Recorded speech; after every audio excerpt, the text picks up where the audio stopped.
Hi everybody, and welcome to another edition of Domicile Diaries with Donny Lewis. And today we're going to talk about la résistance. It was Bastille Day, so got me thinking about resistance because of la résistance, right? Liberté, égalité, fraternité.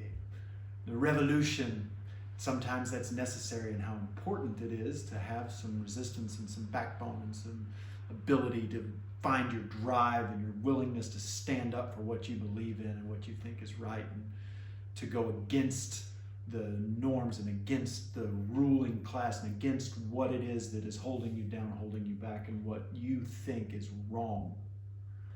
And that is the good kind of resistance, and not really what I'm going to talk about at all. Because there's this other kind of resistance that I think we all kind of fall prey to because we idolize the other kind.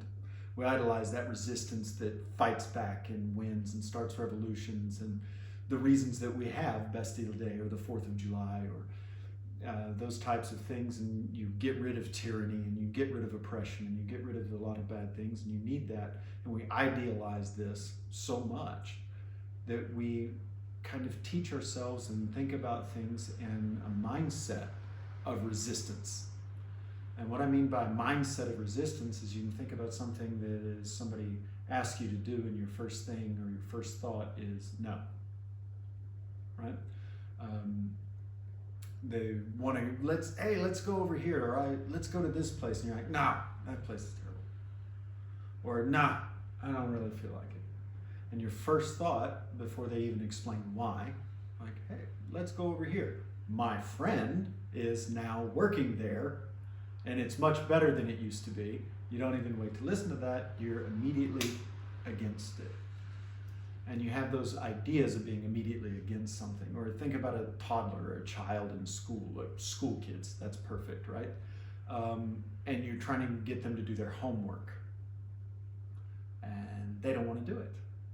They have this built-in resistance to doing it. And no, I don't want to do it. It's not what they want to do. It's not fun. It's not nice. It's this, it's that, and they're against, and they fight it, and they whine about it, and they complain about it, and they will do anything else but that. And it's the thing that needs to be done.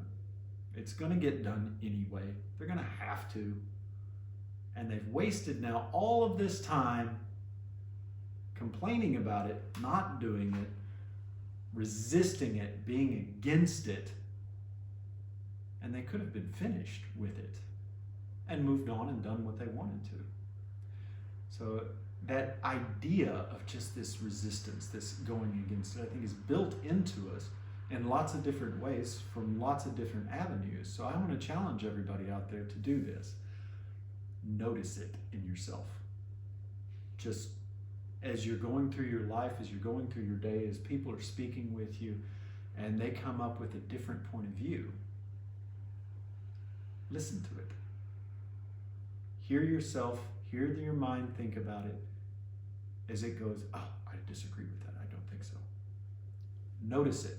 Stop yourself from immediately being against it. Listen to them completely. Right now, just listen to them. What it is. Give it a minute for your brain to work on it. Think about it. Formulate why you're immediately against it. Are you against it because it was something that sparked that in you? That, no, I disagree with that. I think something different. I mean, we can look at the masks and being controversial right now somehow. That sparks immediately this idea in some people. And you have to really listen. Listen to everybody. Listen to everything. Then you can formulate your own opinion. Express your own opinion about it if you would like to, but have a conversation with it, not the idea of just against. So, I don't want to wear a mask. Well, you're an idiot if you don't wear a mask. Well, I think you're an idiot if you do wear a mask. That's not getting anybody anywhere. Just like it's not getting the child that won't do his homework any closer to being done with his homework by complaining about it and not listening to the way he's being and behaving, and realizing that being just against something is not furthering anything that you would like to do. It's not getting you closer to having a happy life. It is not helping you in any way. It's certainly not being at your best.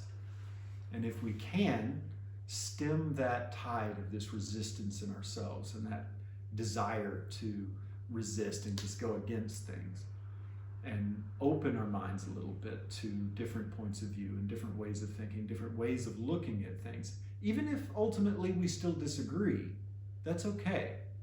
We can accept that, right? We can accept the fact that sometimes we disagree and move on, doing our best and let them do their best and let it go. Because that's the way things really need to be.